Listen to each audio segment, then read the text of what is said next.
নমস্কার। দেশান্তরের কথায় তুলে ধরছি আরও একটি নতুন ভিডিও। আশা করি সকলে ভালো আছেন। আমি জানি অনেকটা লং গ্যাপ নিয়েছি, কিন্তু এই ভিডিওটা হতে চলেছে আপনাদের সকলের জন্য অনেকটা আকর্ষণীয়। এই ভিডিওতে আমি বেশ কয়েকদিনের ছোট ছোট কিছু অংশ তুলে ধরার চেষ্টা করেছি। পারপাস হলো আমাদের এখনকার ফ্ল্যাটটা ছেড়ে দিয়ে নতুন একটা বাড়িতে প্রবেশ করা। আমি আগেও আমার ভিডিওতে বলেছি যে আমরা নর্থ লন্ডনের বার্নেট বলে জায়গাটাতে থাকি, আর এই বার্নেটে 80% লোকজন হলো ব্রিটিশ, আর ম্যাক্সিমামটাই রেসিডেন্সিয়াল এরিয়া। তাই এখানে ভাড়া বাড়ির সংখ্যাটা কম হওয়ায় বাড়ি ভাড়ার অ্যামাউন্টটাও হয় কিন্তু অনেকটা বেশি। আমরা গত 1 বছর যে ফ্ল্যাটটাতে ছিলাম সেটা ছিল ফুললি ফার্নিশড, কিন্তু এখন আমরা যে বাড়িটাতে শিফট করব বলে ঠিক করেছি সেই বাড়িটা কিন্তু একেবারেই আনফার্নিশড। তাই আমরা এই দোকানটাতে চলে এসেছি আমাদের নতুন ঘরের জন্য কিছু ফার্নিচার দেখতে। দোকানটার নাম হলো ব্রিটিশ হার্ট ফাউন্ডেশন। এই দোকানে কিন্তু সব জিনিসপত্রই হয় সেকেন্ড হ্যান্ড, তবে বাজারে নতুন জিনিসের থেকে এই জিনিসগুলো কিন্তু হয় অনেকটা সস্তা। তবে সেকেন্ড হ্যান্ড তো একটু দেখে শুনে নিতে হয় আর কি। তবে সেকেন্ড হ্যান্ড বলে আন্ডার এস্টিমেট করা যাবে না, কারণ জিনিসগুলো কোনোটার মেয়াদ হয় 6 মাস, কোনোটা বা 1 বছর, বা কোনোটা হয় 2 বছরের পুরনো। তাই জিনিসগুলো খুব একটা পুরনো কিন্তু দেখতে লাগে না। আমরা বেশ 2-4 দিন এসে আমাদের নতুন ঘরের জন্য মিনিমাম কিছু ফার্নিচার এখান থেকে চুজ করে নিয়েছিলাম। আমার কাছে অনেকেই জানতে চান যে এই লন্ডন শহরে বাড়ি ভাড়া কেমন কি হয়। সব শহরের মতোই এই লন্ডন শহরেও জায়গার উপরে ডিপেন্ড করে ভাড়া কেমন কি হবে।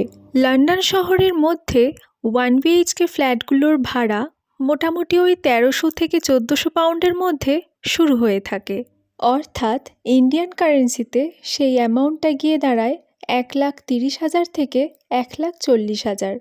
আবার শহরের সীমানার বাইরে গেলে 1 BHK বা 2 BHK 1000 পাউন্ড অর্থাৎ ইন্ডিয়ান কারেন্সিতে 1 লাখ টাকার নিচেও অনায়াসে ঘর পাওয়া যায়। আমাদের ফার্নিচার দেখা মোটামুটি শেষ।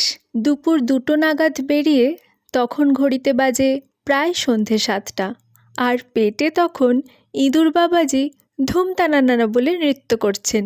ওর একজন কলিগ আমাদের সঙ্গে গিয়েছিল, আর রাস্তায় দেখা হয়ে গিয়েছিল ওর আর একজন কলিগ আর তার ওয়াইফের সঙ্গে। ওর ওই বন্ধুর রেকমেন্ডেশনেই আমরা এই চিটচ্যাট বলে ইন্ডিয়ান রেস্টুরেন্টটা থেকে অর্ডার করে নিয়েছিলাম ছোলে ভাটুরে আর মশালা চায়। বিশ্বাস করুন, বিদেশি জায়গায় এসে, বিশেষ করে বিদেশি চত্বরে এসে দেশি খাবার খুঁজতে যাবেন না, স্বাদ মোটেই ভালো পাবেন না।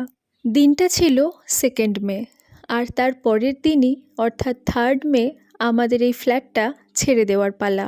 তাই যত টায়ার্ডই থাকি না কেন, রাতে ফিরে এসে আমাদের ইলেকট্রিক মিটার, জলের মিটার, গ্যাসের মিটার, এই সব কিছুর রিডিং আমাদের ল্যান্ডলর্ডকে জানিয়ে দিতে হয়েছিল।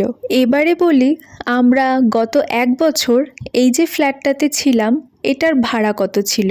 এই ফ্ল্যাটটা লোকাল মার্কেট থেকে একটু দূরে হলেও ভেতরটা ছিল অনেকটা স্পেসিয়াস। লন্ডন শহরে এতটা স্পেসিয়াস ঘর সচরাচর ভাড়া পাওয়া যায় না। আসলে যেমন গুড় দেবে তেমন মিষ্টি তো হবেই। এই ফ্ল্যাটের ভাড়া ছিল 1650 পাউন্ড, অর্থাৎ ইন্ডিয়ান কারেন্সিতে 1,65,000 টাকা।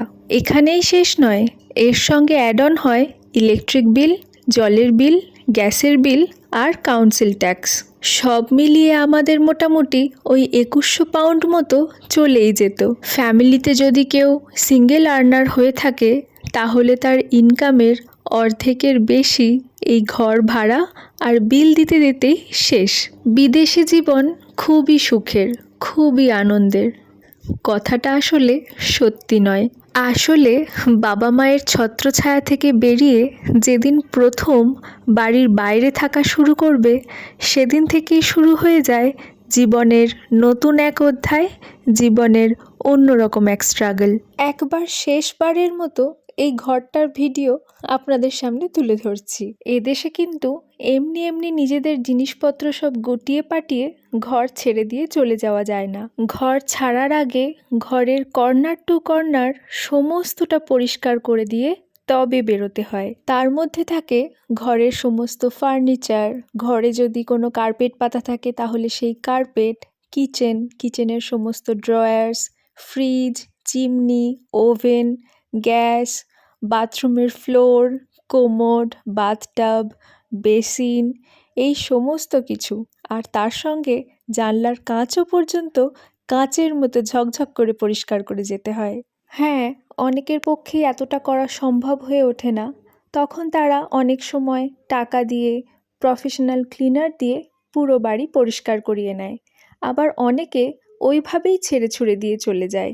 সেক্ষেত্রে এখানে ফ্ল্যাটে ঢোকার আগেই ফ্ল্যাটের এগ্রিমেন্ট করার সময় যে 5 সপ্তাহের ভাড়াটা অ্যাডভান্স নিয়ে নেওয়া থাকে, সেখান থেকে ল্যান্ডলর্ড বা হাউস এজেন্ট তাদের ইচ্ছামতো টাকার অঙ্ক বসিয়ে সেই টাকাটা মাইনাস করে আপনাকে বাকি টাকাটা ফেরত দেবে। আমাদের ক্ষেত্রে কিন্তু এসব কিছুই হয়নি। আমরা কিন্তু পুরোটাই নিজেরা পরিষ্কার করেছিলাম। বেশ কয়েকদিন ধরে অনেক কষ্ট করে আমরা পুরো বাড়িটা পরিষ্কার করেছিলাম।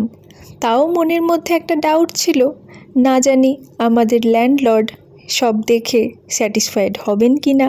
হ্যাঁ, আমাদের কষ্টটা সার্থক হয়েছে। আমাদের ল্যান্ডলর্ড স্যাটিসফাইড হয়েছিলেন এবং আমরা ডিপোজিট মানির পুরোটাই ফেরত পেয়েছি। আমি কখনোই বাড়ির বাথরুম দেখানো পছন্দ করি না, কিন্তু যেহেতু এই ফ্ল্যাটটা আমরা ছেড়ে চলে যাচ্ছি, আর কোনো দিনই আপনাদের দেখাতে পারবো না, তাই আজই প্রথমবার আর শেষবারের মতো এই ফ্ল্যাটের বাথরুমটা আপনাদের দেখিয়ে দিলাম। এখানে কিন্তু বাথরুমের ফ্লোরে কোনো রকম কল বা জল ফেলার কোনো ব্যবস্থা নেই। স্নানের জন্য রয়েছে বাথটাব, আর ফেস ওয়াশ বা হ্যান্ড ওয়াশ করার জন্য রয়েছে বেসিন। আর ওই যে কোমোড, লক্ষ্য করলেন কিনা জানি না, কোমোডের পাশে কিন্তু কোনো হ্যান্ডজেট বা কল নেই। এদেশের যে কোনো শপিং মল বা পাবলিক টয়লেটেও কিন্তু এই একই ব্যবস্থা। সর্বত্র ওই টিস্যুর প্রচলনই রয়েছে। আর এই যে চলছে আমাদের এক্সামের আগে লাস্ট মিনিট প্রিপারেশনের মতো লাস্ট নাইট প্যাকিং। গত 1 বছর ধরে একটু একটু করে বাঁধা ঘরটাকে ভেঙে আবার একটা অন্য বাড়িতে গিয়ে নতুন করে আবার ঘর বাঁধা। এদেশে আসার সময় মাত্র 4টে ট্রলি নিয়ে আমরা হাজির হয়েছিলাম, যার মধ্যে ছিল 2টো বড় ট্রলি আর 2টো একদম মিনি ট্রলি। এই 1 বছরে আমরা ইন্ডিয়া থেকে প্রায় 25 কিলো করে 2বার কুরিয়ার করিয়েছিলাম। আর তারই সঙ্গে আমাদের এই ঘরেও অল্প অল্প করে জিনিস বেড়েছে, তাই সেই 4টে ট্রলি এখন আমাদের এই সমস্ত জিনিসপত্রের কাছে শিশুপ্রায় হয়ে দাঁড়িয়েছে। এই ভিডিওর শুরুতে নিশ্চয়ই দেখেছেন যে আমরা দুজনে শুকনো শুকনো মুখ করে 2টো ট্রলি নিয়ে একটা পার্কের মধ্যে দাঁড়িয়ে আছি। আমরা গত 15 দিন ধরে রাত 3টে সাড়ে 3টের আগে ঘুমোতে পারিনি। আর ওই ট্রলি 2টো ছিল ওর এক বন্ধুর কাছ থেকে ধার করে নিয়ে আসা। কিন্তু বিশ্বাস করুন, তারপরেও আমাদের জিনিসপত্র রাখার কোনো জায়গা পাচ্ছিলাম না। শেষ পর্যন্ত অবিশ্রান্ত অক্লান্ত পরিশ্রম করে আমাদের এনার্জি শেষ। আমরা ঠিক করেছিলাম যে এই সমস্ত জিনিসপত্র নিজেরাই এ বাড়ি থেকে ও বাড়ি করে নেব, কারণ আমাদের নতুন বাড়িটা আমাদের এই ফ্ল্যাটটার থেকে ওই পায়ে হেঁটে 10 মিনিট মতো লাগে। কিন্তু জিনিসগুলো এত ভারী ছিল আর এত পরিমাণে জিনিস ছিল, আর আমরা এতটাই টায়ার্ড হয়ে গিয়েছিলাম যে সেই প্ল্যান আমরা ক্যান্সেল করে শেষমেশ মুভার্সই বুক করেছিলাম। যদিও ওর যে বন্ধু আমাদের সঙ্গে ফার্নিচার দেখতে গিয়েছিল সেই আমাদেরকে ট্রলি দিয়ে হেল্প করেছিল, সেই আমাদেরকে বলেছিল যে এই সমস্ত জিনিসপত্র ট্রান্সফার করতে ও আমাদেরকে হেল্প করবে। কিন্তু আমাদের শরীরে ছিটে ফোটাও সেই জোর আর ছিল না। বিন্দু মাত্র শক্তি পাচ্ছিলাম না আবার পরের দিনই এত মালপত্র শিফট করার। আমাদের এনার্জি লেভেল হয়ে গিয়েছিল একদম 0। কিন্তু দাঁড়ান, পরের দিনের ভিডিওটা দেখতে হবে তো। নতুন বাড়ি দেখতে দেখতে থাকুন দেশান্তরের কথা। ভালো থাকবেন। টাটা।